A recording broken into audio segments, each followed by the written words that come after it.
السلام علیکم ورحمۃ اللہ وبرکاتہ۔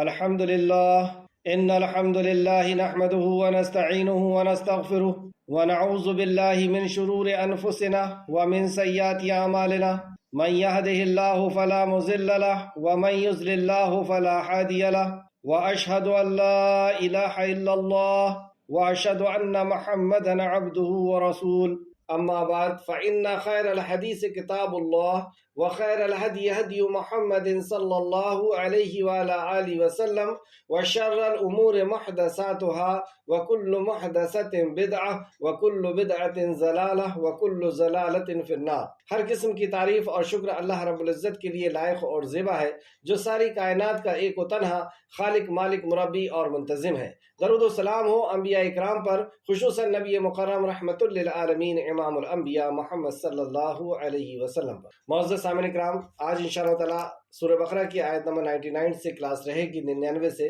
آپ لوگ اپنا لفظی ترجمے والا پارہ نکال لیجئے اور لفظوں کے اوپر غور کریں گے۔ اعوذ باللہ من الشیطان الرجیم، اے اللہ ہم تیری پناہ میں آتے ہیں شیطان سے۔ بسم اللہ الرحمن الرحیم، اللہ کے نام سے جو رحمان اور رحیم ہے۔ وَلَقَدْ اور البتہ تحقیق، انزلنا نازل کیا ہم نے، انزلنا نازل کیا ہم نے، الیکا طرف آپ کی، آیاتم آیات، بینات واضح، وما اور نہیں، یکفر کفر کرتے، مطلب ان آیتوں سے کفر کرتے، بہا ان کا، الا مگر، فاسقون جو فاسق ہے، اوا کلما کیا اور جب کبھی، احدو ان سے عہد کیا گیا، احدن کوئی عہد، نبذہ پھینک دیتے اسے، فریقن ایک گروہ نے، پھینک دیا اسے ایک گروہ نے، منہم ان میں سے، بلکہ اکثرہم اکثر ان کے، لا یؤمنون نہیں وہ ایمان لاتے، ولما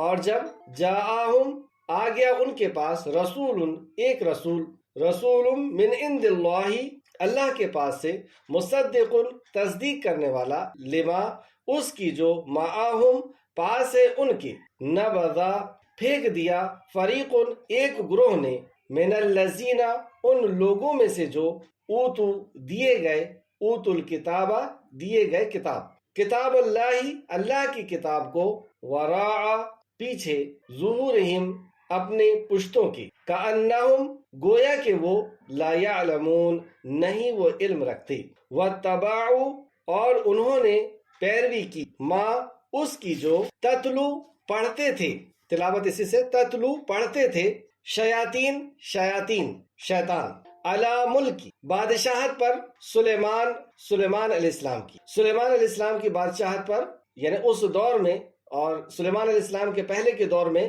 شیاطین اس کی تلاوت کرتے تھے، اس کو پڑھتے تھے، وما اور نہیں، کفروا کفر کیا تھا، سلیمان نے، ولیکن اور لیکن، شیاطین نے، یعنی یہ کفر جو تھا، یعنی جادو کا عمل، یہ شیاطین نے کیا تھا، لیکن یہودیوں نے سلیمان علیہ السلام کے اوپر اس الزام کو لگایا، کفروا کفر کیا، یعلمون وہ سکھاتے تھے، الناس لوگوں کو، سحر یعنی جادو، وما اور جو، انزلا نازل کیا تھا، علی اوپر، دو فرشتوں کے، ببابیلا بابیل میں، ہاروت و ماروت اور ماروت کی، وما اور نہیں، یعلمون وہ دونوں سکھاتے تھے، من احدن کسی ایک کو، حتی یہاں تک کہ، یقولا وہ دونوں کہتے، انما بے شک، نحنو ہم تو، فتنتن ایک فتنہ ہیں،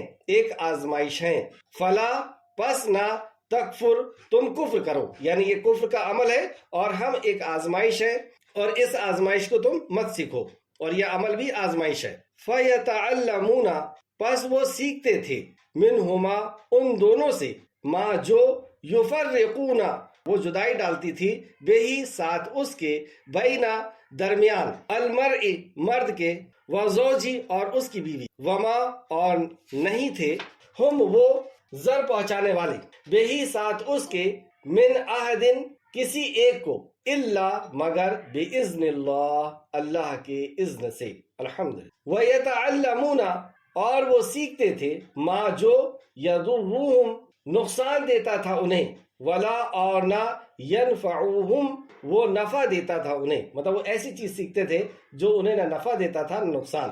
وَلَقَدْ اور البتہ تحقیق عالموا وہ جانتے تھے لمنی البتہ جس نے اشترہ خریدا اسے ما نہیں ہے لہو اس کے لیے آخرت میں کوئی حصہ.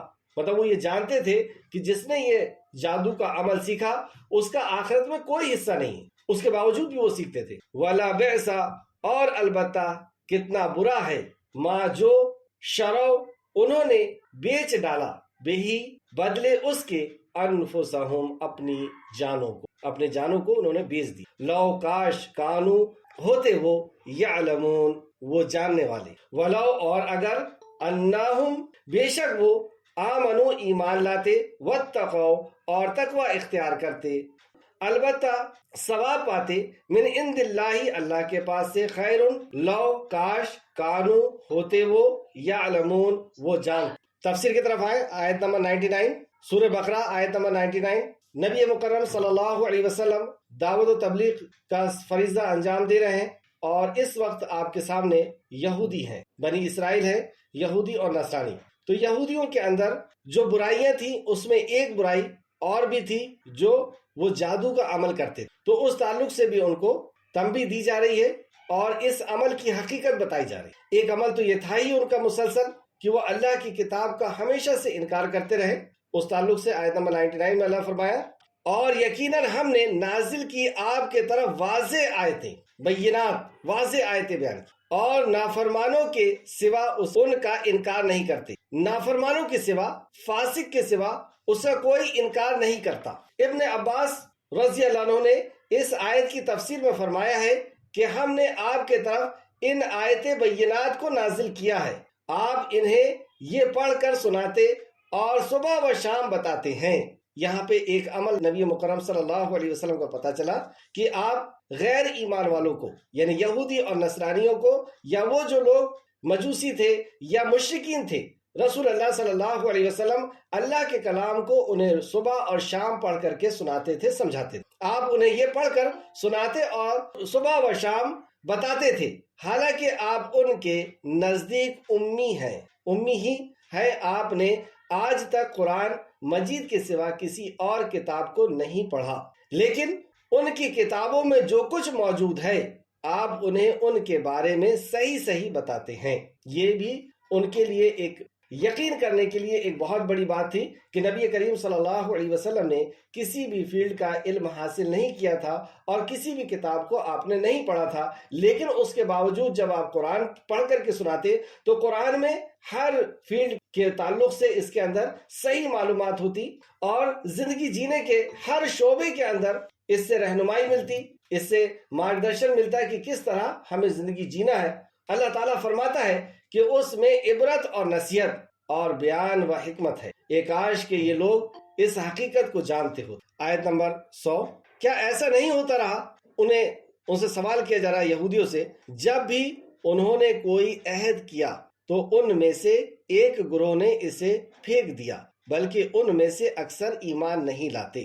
اس کا شان نزول تفسیر ابن کثیر جلد نمبر 1 صفحہ نمبر 258. جب رسول اللہ صلی اللہ علیہ وسلم کی بعثت ہوئی اور آپ نے یہودیوں کو خصوصاً وہ عہد و میثاق یاد دلایا جو ان سے آپ کے بارے میں لیا گیا تھا، یعنی آپ نے انہیں وہ عہد یاد دلائے کہ دیکھو تم سے عہد لیا گیا ہے کہ جب آخری نبی آئیں گے تو ان پر ایمان لانا ہے، ان کی مدد کرنا ہے، اور تم نے یہ چیز پڑھ چکے ہو. تو انہوں نے کہا، تو مالک بن سیف جو قینقاع کا شخص تھا کہنے لگا، اللہ کی قسم ہم نے تو محمد صلی اللہ علیہ وسلم کے بارے میں کوئی عہد و میثاق نہیں لی ہے. اس موقع پر اللہ تعالیٰ نے یہ آیت نازل فرمائی.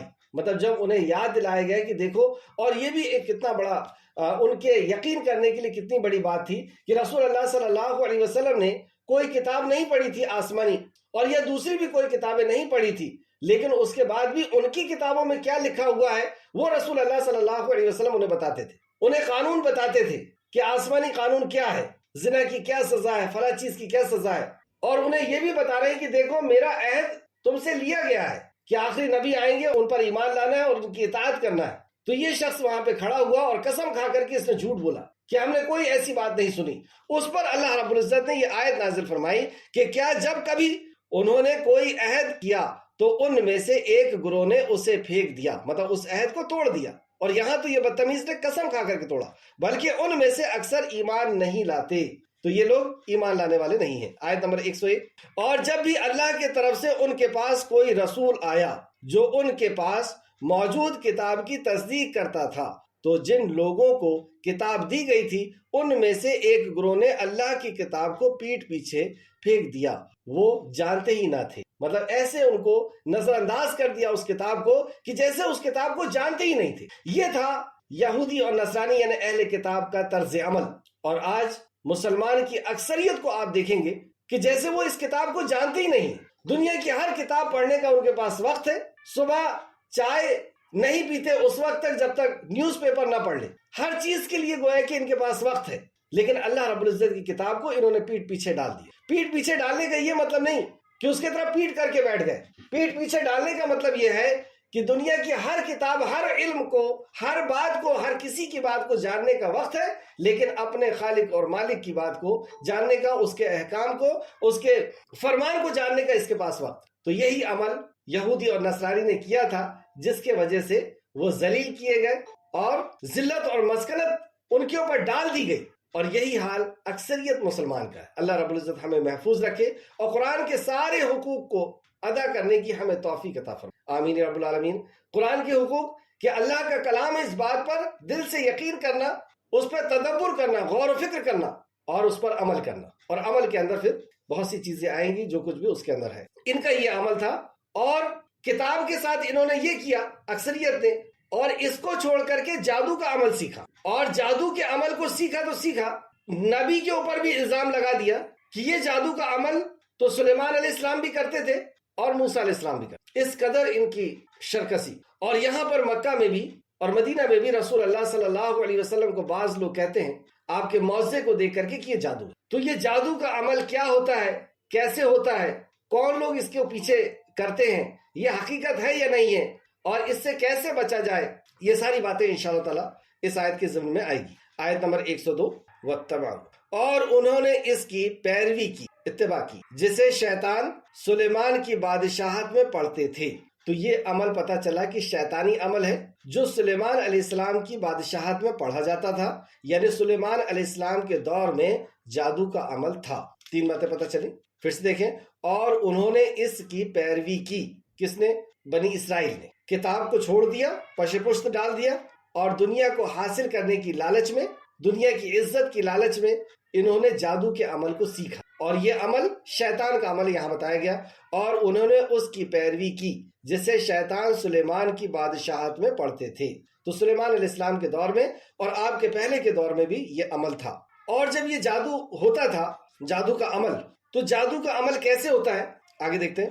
اور سلیمان نے کفر نہیں کیا تھا بلکہ شیطانوں نے کفر کیا تھا، تو گویا کہ یہ کفر کا الزام سلیمان علیہ السلام کے اوپر لگا دیے، جبکہ سلیمان علیہ السلام نے اپنے دور میں، جب آپ نبی بھی تھے اور بادشاہ بھی تھے، اور آپ کو اتنی بڑی سلطنت دی گئی کہ آپ سے پہلے کسی کو ایسی سلطنت نہ دی گئی اور نہ دی جائے گی، جبکہ پورے زمین کے اوپر 4 لوگوں کی حکومتیں ہوئی ہیں ابھی، جس میں سے 2 مومن ہیں، 2 غیر مومن ہیں، اس میں سے ایک سلیمان علیہ السلام، لیکن سلیمان علیہ السلام کو ان 4 میں سے بھی سب سے اونچی سلطنت دی گئی، یعنی آپ ہوا کے اوپر بھی حکومت تھی، آپ کو جناتوں کے اوپر بھی حکومت تھی، آپ کو پرندوں کے اوپر بھی حکومت تھی، آپ دوسرے جانوروں کی بولی بھی سن لیا کرتے تھے، سمجھ لیا کرتے۔ تو اتنی بڑی سلطنت کے پیچھے یہودیوں نے یہ کہا اور بنی اسرائیل نے یہ کہا کہ یہ جادو کی وجہ سے تھا، ان کو جادو آتا تھا، جبکہ سلیمان علیہ السلام نے جب یہ عمل کو دیکھا، جادو کے عمل کو دیکھا کہ یہ جادو کا عمل، اچھا جادو کا عمل کیا ہوتا ہے؟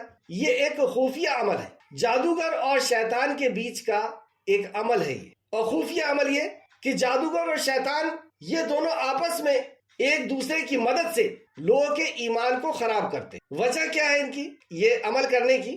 جادوگر یہ چاہتا ہے کہ کچھ اس کے ذریعے سے مجھے شہرت مل جائے، کچھ دولت مل جائے، اور شیطان کا صرف ایک ہی ٹارگٹ ہے، ایک ہی سوچ ہے، ایک ہی اس کا مشن ہے، اور لوگوں کے ایمان کو خراب کر دے۔ تو یہ لوگوں کے ایمان کو کیسے خراب کرتا ہے؟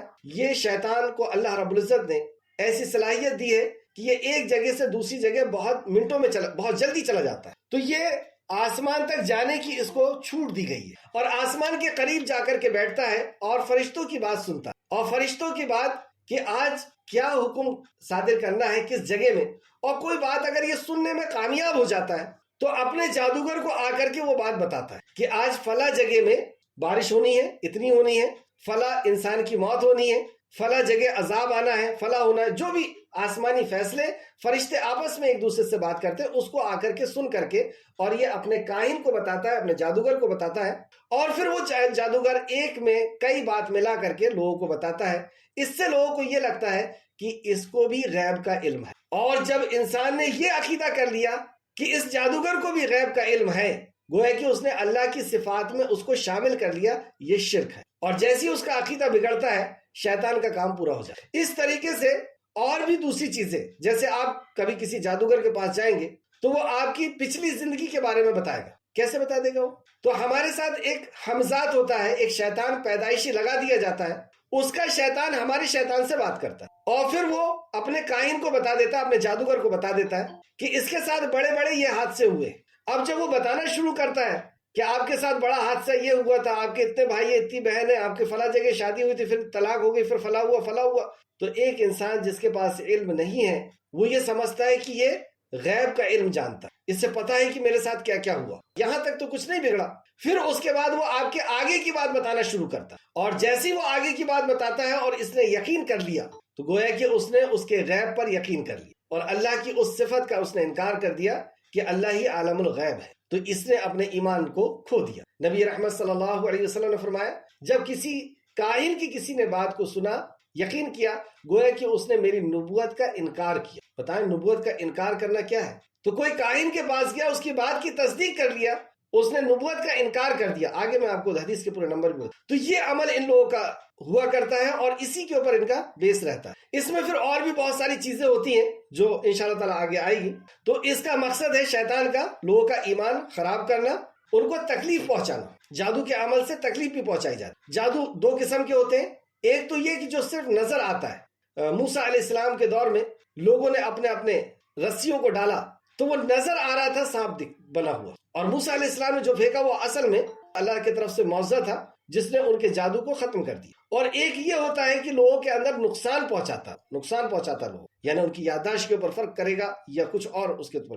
شیطان یعنی جنات، شیطان جناتوں میں سے، جنات میں دو قسم کے ہوتے ہیں، ایک اچھے، تو جو اچھے ہوتے ہیں اس میں بھی بہت سارے ہوتے ہیں، جیسے ہمارے ہاں ہوتے ہیں اچھا، کوئی بہت اچھا، کوئی بہت اچھا، اور اسی میں کچھ نافرمان ہوتے ہیں، جیسے انسانوں میں بھی نافرمان ہوتے ہیں، تو وہ شیطان ہوتے ہیں، برے ہوتے ہیں، بہت برے بھی ہوتے ہیں۔ اس طریقے سے شیطان میں بھی برے اور بہت برے بھی ہوا کرتے ہیں۔ اس دور میں حضرت سلیمان علیہ السلام نے یہ فرمان جاری کیا، کیونکہ آپ بادشاہ بھی ہیں، وقت کے نبی بھی ہیں، آپ نے فرمان جاری کیا کہ غیب جاننے کا دعویٰ جس نے کیا اس کی میں سر قلم کر دوں۔ تفسیر ابن کثیر میں آپ یہ سٹیٹمنٹ آپ کا دیکھ سکتے ہیں، تفسیر ابن کثیر جلد نمبر 1 اور اسی کی تفسیر، اسی آیت نمبر 102 کی تفسیر۔ تو اتنا سخت سٹیٹمنٹ دیا کہ اگر جادو کا عمل کرتے ہوئے کوئی پکڑا گیا، یعنی جس نے یہ دعویٰ کیا غیب کا، تو میں اس کی گردن قلم کر دوں۔ اور یہی شریعت ہمارے ہاں بھی ہے، شریعت محمدیہ صلی اللہ علیہ وسلم ہے کہ کوئی اگر جادو کا عمل کرتا ہے تو اس کو جینے کا حق نہیں ہے، اسے قتل کر دیا۔ کیوں اتنا سخت؟ کیونکہ یہ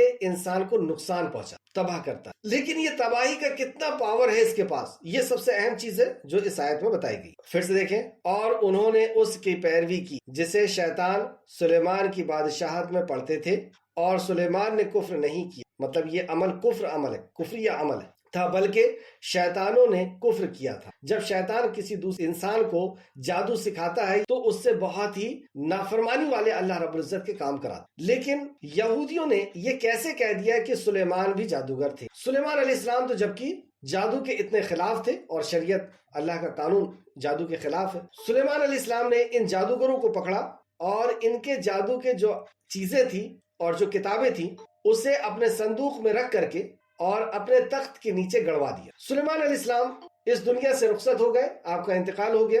آپ کے بعد جو آپ کے صحابہ تھے، آپ کے جو ساتھی تھے، ایمان والے تھے، دھیرے دھیرے کر کے ان کا بھی انتقال ہو گیا۔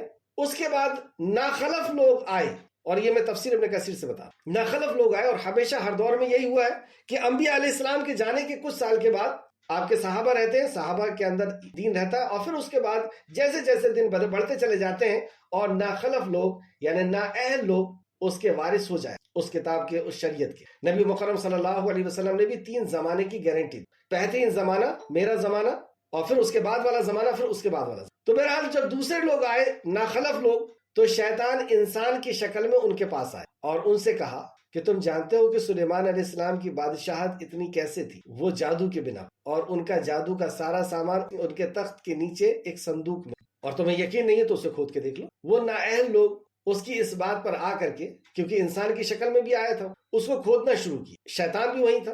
انہوں نے کہا کہ شیطان قریب آ، تو اس نے کہا نہیں، میں قریب نہیں آؤں، کیونکہ سلیمان علیہ السلام نے جب اس تخت کو رکھا، تخت کے نیچے رکھا تھا، اور جب کوئی شیطان اس کو نکالنے کے لیے آتا تھا تو شیطان جل کر کے راکھ ہو جاتا، تو شیطان کی ہمت نہیں تھی اس کے قریب پہنچنے، اور یہی دہشت ابھی بھی تھی۔ اور یہ شیطان کہتا کہ نہیں، میں پاس میں تو نہیں آؤں گا، میں دور سے بتاؤں گا، اور اگر میری بات غلط نکلی تو تم میرا سر قلم کر دینا۔ اب ان لوگوں نے اس کو کھودنا شروع کیا تو واقعی اس کے اندر دیکھا کہ اس میں جو ہے وہ کتابیں ہیں اور وہ چیزیں ہیں جس سے جادو ہوتا ہے۔ ان لوگوں نے اس کی بات پر یقین کر لیا کہ یہ سلیمان علیہ السلام ہی کیا کرتے تھے، اور انہی کے تخت کے نیچے یہ نکلا۔ تو اس بات کو نبی کریم صلی اللہ علیہ وسلم کے ذریعے سے، وحی کے ذریعے سے یہ بتایا گیا یہودیوں کو کہ تمہارا یہ جو عقیدہ ہے یہ غلط ہے۔ یہ اس دور میں شیطان انسانوں کو سکھایا کرتے تھے، جادو سکھایا کرتے تھے، جو جادوگر ہوا کرتے تھے، اور یہ عمل سلیمان علیہ السلام کا نہیں تھا، یہ تو ان کا تھا۔ پھر سے دیکھیں، اور انہوں نے اس کی پیروی کی جسے شیطان سلیمان کی بادشاہت میں پڑھتے تھے،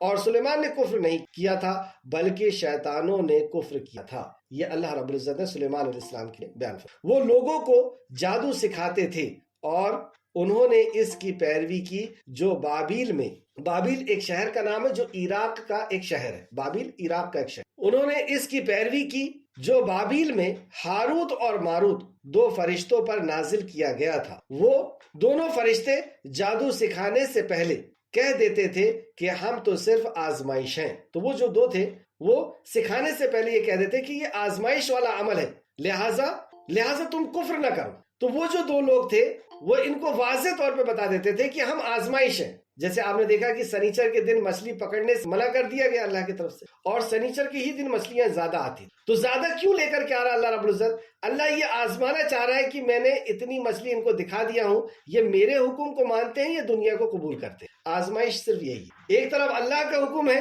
اور ایک طرف دنیا سجی ہوئی، دنیا کی خوبصورتی ہے، دنیا کی عزت ہے، دنیا کی شہرت ہے، دنیا کی لالچ ہے، ایک طرف حب دنیا اور دوسرے طرف خالق کائنات کا حکم۔ تو اللہ رب العزت کا ادھر حکم ہو گیا کہ یہ کفر ہے، اس کا سیکھنا، اس کا عمل کرنا اور انسان کو نقصان پہنچانا اور خفیہ عمل کرنا جو وہ نہیں جانتا ہے، اللہ نے کفر کہہ دیا۔ اور دوسرے طرف سے یہ 2 لوگ جو ہے وہ سکھا رہے ہیں اور بتا بھی رہے ہیں کہ یہ کفر ہے اور اس کو مت سیکھو، یعنی کفر یعنی اللہ رب العزت کی شریعت کا انکار ہے۔ تو چنانچہ لوگ ان دونوں سے وہ جادو سیکھ لیتے جس کے ذریعے سے حتمی نہیں ہوتا، اس سے یعنی ہو جائے گا ایسا نہیں، یہ صرف ایک ذریعہ، جس کے ذریعے سے مرد اور اس کی بیوی کے درمیان جدائی ڈال دے۔ یہ عمل سے یہ کیا کرتے تھے کہ میاں اور بیوی کے بیچ میں جدائی ڈالتے۔ اس تعلق سے ایک حدیث دیکھتے ہیں، سیدنا ابو ہریرہ رضی اللہ عنہ بیان کرتے ہیں، رسول اللہ صلی اللہ علیہ وسلم نے فرمایا 7 ہلاک کر دینے والے گناہوں سے بچو۔ مطلب یہ جو جادو کا عمل ہے یہ کتنا گناہ والا، کتنا بڑا عمل ہے جو انسان کو ہلاک و برباد کر کے رکھ دے۔ تو آپ صلی اللہ علیہ وسلم نے فرمایا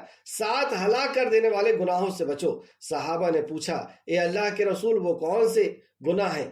تو رسول اللہ صلی اللہ علیہ وسلم نے فرمایا اللہ کے ساتھ شرک کرنا، پہلا اللہ کے ساتھ شرک کرنا، دوسرا جادو کرنا، تیسرا اللہ نے جس جان کے قتل کرنا حرام کر دیا اسے ناحق قتل کر دینا، یعنی مرڈر کرنا۔ بتائیں اس کو جادو کے بعد رکھا ہے، کیونکہ جادو کے اندر 2 چیزیں ہوتی ہیں، ایک تو عقیدے کی خرابی ہوتی ہے اور دوسرا کسی کو نقصان پہنچانا، اور اس کے بعد پھر مرڈر کو لایا گیا، اور چوتھا سود کھانا، بیاج کھانا، 5واں یتیم کا مال کھانا، 6واں جنگ کے دن پیٹ پھیر کر کے بھاگ جانا، جنگ کے دن پیٹ پھیر کر کے بھاگ جانا، اس کے بعد 7واں پاک دامن غافل مومن عورت پر الزام لگانا، تہمت لگانا۔ بخاری شریف حدیث نمبر 6857 اور مسلم شریف حدیث نمبر 8989۔ اس سے پتہ چلا کہ کیسا قبیح گناہ ہے، کتنا سخت گناہ ہے۔ اور یہ جادو کا عمل نبی کریم صلی اللہ علیہ وسلم کے اوپر بھی کیا گیا تھا، اور اصل میں یہ دکھانا مقصود تھا کہ اگر جادو ہو جائے تو اس کا علاج کیسے ہوگا۔ تو علاج بھی بتایا گیا، سورہ فلق اور سورہ ناس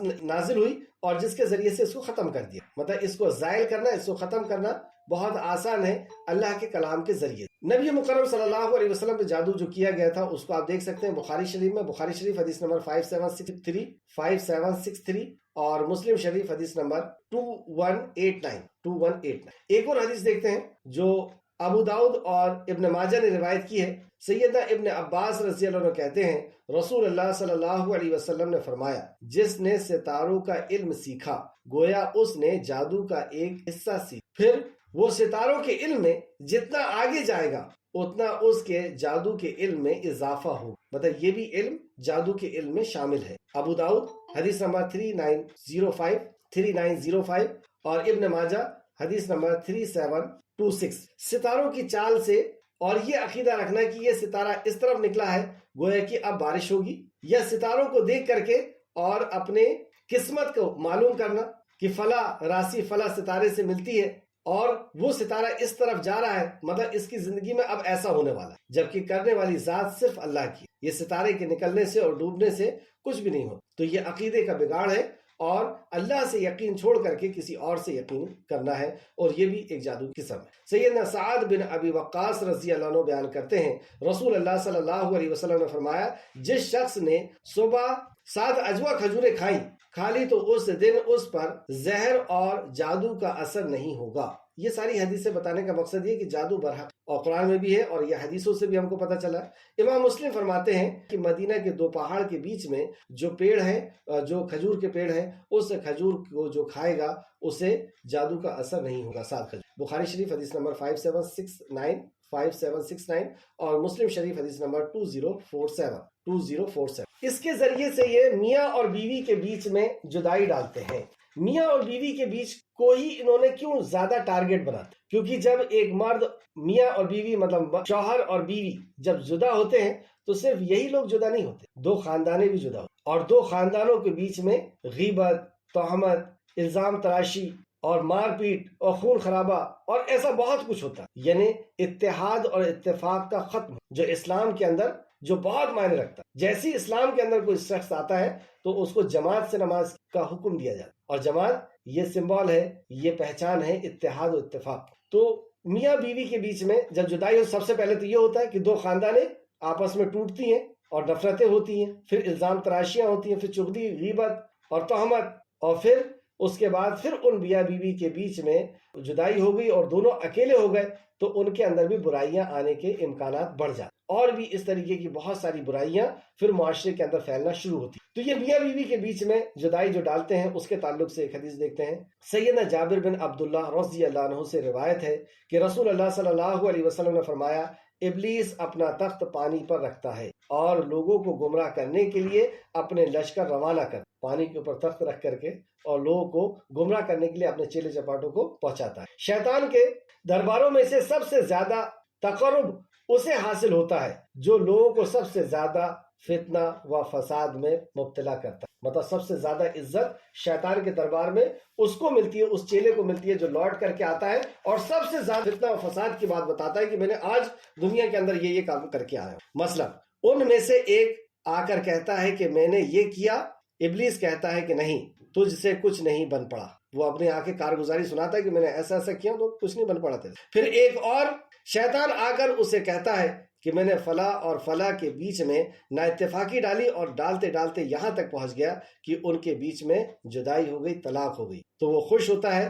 اور اسے اپنے قریب کرتا ہے، اور راوی کا خیال ہے کہ آپ نے یہ فرمایا کہ وہ اس کے اپنے گلے لگاتا ہے. مطلب وہ اتنا خوش ہوتا ہے اس عمل سے. مسلم شریف حدیث نمبر 2813. تو یہ شیطان شروع کیسے کرتا ہے میاں بیوی کے بیچ میں جدائی ڈلوانا، اور اس سے کیسے بچا جائے؟ تو بچنے کا یہی طریقہ ہے کہ ہمارا تعلق باللہ مضبوط ہو، نماز کی پابندی ہو، صبح شام کے اذکار کی پابندی ہو اور سنتوں کی پابندی. سنت سے شیطان بہت بھاگتا ہے. جب کوئی بندہ سلام کر کے گھر کے اندر داخل ہوتا ہے تو یہ اس کے ساتھ داخل نہیں ہو پاتا. جب وہ دعا پڑھ کے داخل ہوتا ہے بسم اللہ کر کے تو یہ داخل نہیں ہو پاتا. جب یہ بسم اللہ کر کے کھانا کھاتا ہے تو کھانے میں داخل نہیں ہو پاتا. اور جب یہ اذکار پڑھ کر کے سوتا ہے تو یہ سونے میں اس کے داخل نہیں ہوتا. اور بھی جو دوسری چیزیں وہاں پر بھی ہم دیکھ سکتے ہیں کہ یہ اس میں بھی داخل نہیں ہو پاتا. تو صبح شام کے اذکار کی پابندی کریں گے اور سنتوں کی پابندی کریں گے، اور یہ فرائض کے ساتھ ایسا نہیں کہ فرائض کو چھوڑ دیا اور سنتوں کی پابندی کر رہے ہیں تو نماز کی پابندی کیسے؟ یہ کیا کرتا ہے؟ شیطان کتنے کام کر سکتا ہے؟ جو ہم آدم علیہ السلام کے واقعے میں پڑھ کر کے آئے، یہ صرف وسوسہ کرتا ہے، اور اس کے وسوسے کو ہم پہچانیں۔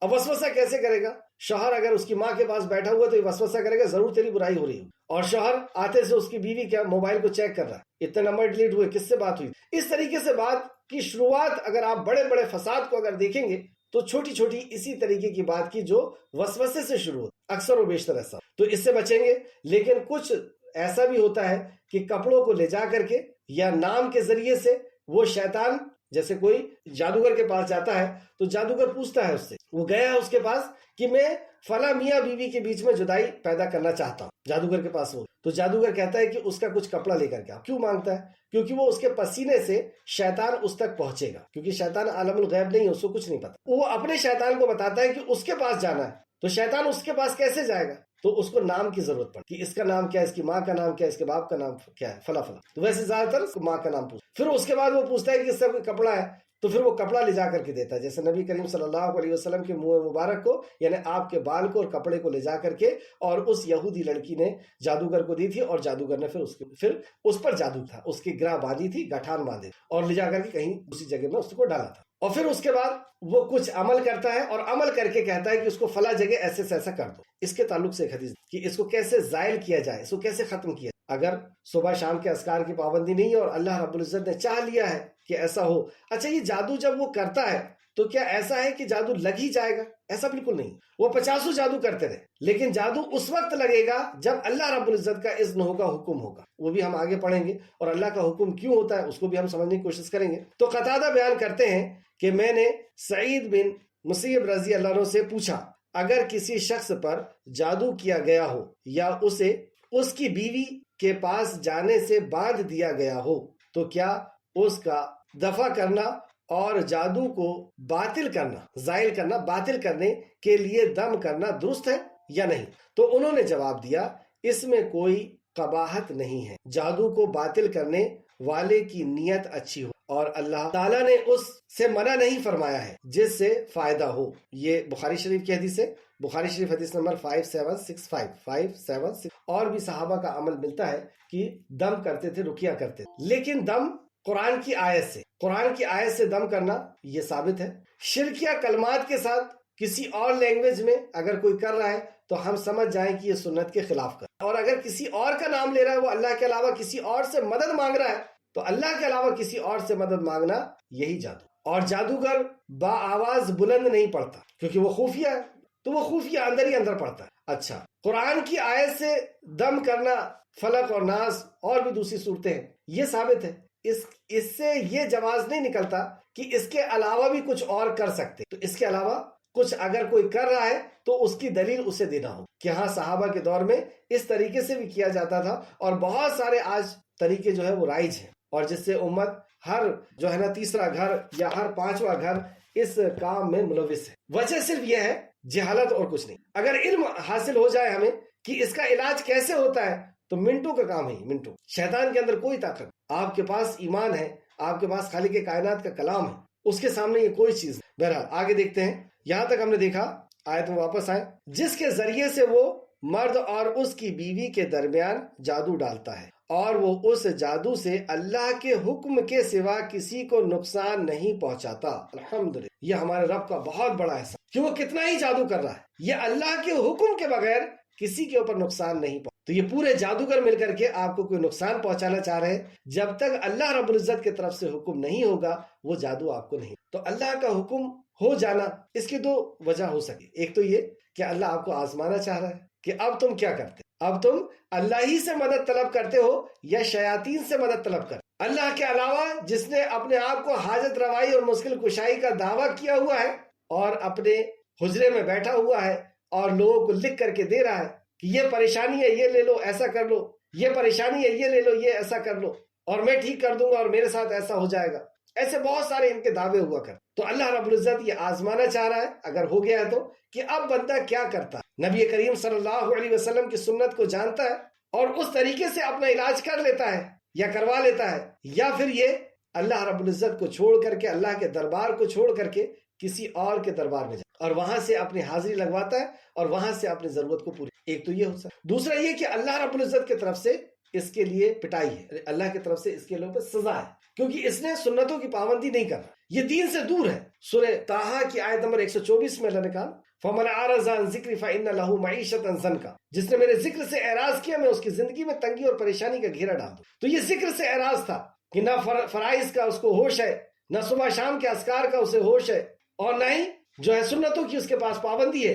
تو اللہ رب العزت اس کی سزا میں اس کے اوپر مصیبت اور پریشانی ڈال دے. اور یہ مصیبت اور پریشانی ڈالنا بھی اگر اسے توبہ کی توفیق مل گئی تو یہ احسان ہے اللہ کا, کہ دنیا میں ہی اللہ رب العزت نے اس میں ملوث کیا تاکہ اب وہ توبہ کر لے. اور اگر وہ توبہ نہیں کرتا اور اس مصیبت کو دور کرانے کے لیے اللہ کے علاوہ کہیں اور جاتا ہے, جیسے اللہ کسی کے کاروبار کو کمزور کر دیتا ہے, کسی کے ہاں اولاد نہیں ہو رہی ہے, یہ سب آزمائش ہے اللہ کی. کسی کو دے کر کے آزما رہا ہے کہ دیا ہے, اور اب کیا آزمائش ہے کہ یہ کیا کہتا ہے کس نے دیا, اللہ نے دیا یا فلاں نے دیا. دولت دیا, اس کی ڈگری نے, اس کی طاقت نے, اس کی صلاحیت نے دی دولت, یا اللہ رب العزت نے دی. دے کر کے آزما رہا ہے اور لے کر کے آزما رہا ہے کہ یہ اب اللہ سے مانگتا ہے یا کسی اور سے مانگتا ہے, یہ حاجت روا مشکل کشا اللہ کو سمجھتا ہے یا کسی اور کو سمجھتا ہے. اسی طریقے سے یہاں پہ جادو لگا دیا کہ اب دیکھتے ہیں یہ کیا کرتا ہے, اور ہم سب آزمائش کے کٹگھرے میں کھڑے ہوئے ہیں اس وقت تک جب تک موت کا فرشتہ نہیں آتا. ہر وقت ہمیں آزمایا جا رہا. تو اگر ایسا کچھ سمجھ میں آ رہا ہے کہ اللہ رب العزت کے اذن سے, ایک تو یوں ہے کہ کوئی اگر جادو کر رہا ہے تو اس سے ڈرنے کی ضرورت نہیں ہے, ڈرنے والی ذات صرف اور صرف اللہ رب العزت. کوئی کسی کے گھر کے سامنے ہرے کپڑے میں جو ہے مٹکی باندھ کر کے لا کے رکھ دیتا ہے اور یہ دہشت میں مر جاتا ہے, اس کو اٹیک آنے لگتا ہے, اس کو بیمار ہو جانا, اس کا شوگر بڑھنا شروع ہو جاتا ہے. کیوں ایسا؟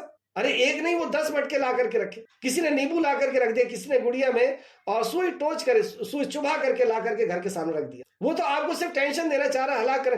بعض دفعہ تو ایسا ہوتا ہے کہ وہ جادو بھی نہیں ہوتا, وہ کسی کو ٹینشن دینا ہوتا ہے, کسی کو پریشان کرنا ہوتا ہے, اور بدماشی سے لوگ رکھ دیتے. تو اس سے ڈرنے کی کیا ضرورت؟ اس کو آپ زائل کر دیں, بسم اللہ کر کے اس کو اٹھائیں, اس کو پھینک دیں, جلا دیں, کچھ کر دیں, اس کو پانی کے اندر ڈال دیں. صبح شام کے اذکار کی پابندی ضرور ہو. لیکن ایسا کچھ لگ رہا ہے کہ ہاں ایسا کچھ ہوا ہے تو کچھ بھی کرنے کی ضرورت نہیں. فلق اور ناس, سورہ فلق اور سورہ ناس کی تفسیر میں پڑھا ہے, اور جو نئے اسٹوڈنٹ ہیں وہ سورہ فلق اور ناس کی تفسیر میں دیکھ سکتے ہیں. تو یہاں بتانے کا مقصد صرف یہ تھا. کئی بار ایسا ہوتا ہے کہ جادوگر ڈرا کر کے جاتا, اچھا بہت زیادہ جادو کے بارے میں بتا رہا ہوں, دیکھتا ہوں آج تک, تو اس کو کیا کہنا ہے, ایک بار نہیں تم 10 بار دیکھ, جب تک میرا رب نہیں چاہے گا میرا کچھ بھی نہیں ہو سکتا. تو میرا کچھ بھی نہیں کر سکتا, کتنے جادو کرنا کر لے, جب تک وہ رب نہیں چاہے گا. یہ قول ملتا ہے نہیں ملتا ہے صحابہ سے یا انبیاء سے. نبی مکرم نے فرمایا تم اور تمہارے جتنے ہیں سب مل کر کے میرے اوپر ایک ساتھ اٹھ, لیکن اگر میرا رب نہ چاہے تو کچھ نہیں, جس کا مفہوم ہے یہ. تو یہ پورے مل کر کے بھی ہمارا کچھ نہیں کر سکتے.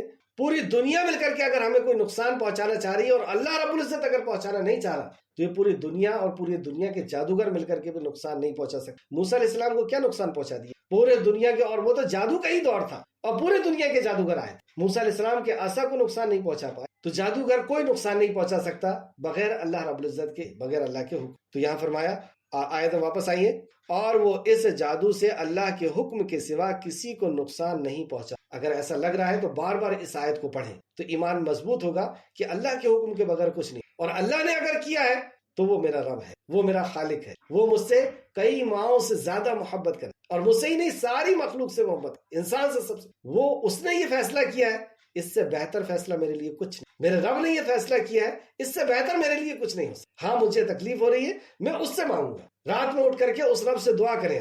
کوئی آیتیں آپ کو یاد نہیں ہے, کچھ نہیں, کوئی دقت نہیں, صرف رات میں اٹھ کر کے رب سے دعا کریں کہ اللہ اس پریشانی کو مجھ سے دور کرے. بالکل وہ پریشانی ختم ہوگی. فلق اور ناس پڑھیں, صبح شام کے اذکار کریں, کچھ نہیں کرنے. اور اس کے جادو سے اللہ کے حکم کے سوا کسی کو نقصان نہیں پہنچا سکتے, اور لوگ ان سے وہ علم سیکھتے ہیں جو انہیں نقصان پہنچاتا ہے اور نہ نفع دیتا ہے. اب یہ جادوگر کے لیے سٹیٹمنٹ اللہ کا, کہ وہ جو جادوگر سیکھ رہا ہے وہ اس سے نہ کوئی فائدہ اٹھا سکتا ہے اور نہ کسی کو نقصان. اس سے کوئی وہ دولت مند نہیں بن جائے گا, اس سے کوئی وہ عزت والا نہیں بن جائے گا. اللہ نے جو مقدر میں لکھا ہے بس وہی ہونا. پھر سے دیکھیں, اور لوگ ان سے وہ علم سیکھتے ہیں. اب یہ سیکھنے والا یعنی جادو کا علم سیکھنے گئے, علم سیکھتے ہیں جو انہیں نقصان پہنچاتا تھا انہیں نفع نہیں دیتا تھا، مطلب وہ یہ علم جو تھا ان کو اور نقصان پہنچاتا تھا. یہ جادو کا علم جادوگر کو نقصان پہنچاتا اور کوئی نفع ان کو نہیں دیتا. اور نقصان کیا پہنچاتا؟ سب سے بڑا نقصان تو یہ کہ یہ اپنا ایمان گنوا دیتے. ابھی وقت ختم ہو گیا ہے، ورنہ بتاتا ہے کہ جب جادو سیکھتا ہے تو وہ یہ ایک طریقے کا ایک ایگریمنٹ ہوتا ہے کہ وہ آخرت سے اپنے آپ کو خالی کر لیتا. یہاں تک ہوتا ہے کہ اس کا شیطان اس کو کہتا ہے کہ فلاں راکھ پہ جا کر کے اور استنجا کر، اور جب وہ استنجا کرتا ہے مطلب یہ اس کی ایگزام ہوتا ہے. اور شیطان اس کو یہ علم دینے کے پہلے اللہ کی بڑی بڑی نافرمانیاں کرواتا ہے، اور وہ یہ چیک کرنا چاہتا ہے کہ کس قدر اللہ کی نافرمان ہو سکتا ہے، کس قدر یہ کفر کرتا ہے. تو یہ اللہ اکبر، میں بتانا بھی اس کو مناسب نہیں سمجھ رہا، ایسے ایسے عمل کرواتا ہے اللہ کی نافرمانی کیا کہ قرآن کے اوپر کھڑے ہو جاؤ بیت الخلا میں، اور بہت بدتمیزیاں کرواتا ہے. اور پھر اس کے بعد وہ جادو کا عمل سیکھتا ہے اور وہ جادوگر بننے کے بعد بھی کیا کر لے گا وہ، جب تک اللہ کا حکم